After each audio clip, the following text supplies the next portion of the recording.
Market yard पाशी अतिशय भयानक अशी घटना घडली। एका हेवी व्हेकलच्या खाली जवळजवळ 3 ते 4 जण चिरडली गेली। 3 जणांचा त्या ठिकाणी मृत्यू झाला आहे आणि 4 जण जखमी आहेत, सिरियस आहेत। आम्ही अनेक दिवसापासून प्रशासनाला मागणी करतोय की सोलापूर शहरातून जी जड वाहतूक जाते ती थांबली पाहिजे आणि त्याला बाह्य वळण लवकर रस्ते झाले पाहिजेत।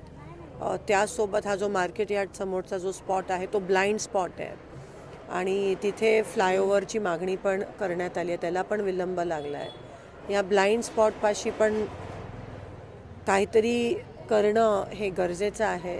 एकंदरीत प्रशासन याकडे दुर्लक्षित करत आहे। आता खरं तर ही वेळ नाही आहे। मी जे त्या ठिकाणी ज्यांचा मृत्यू झाला मी त्यांना श्रद्धांजली अर्पित करते।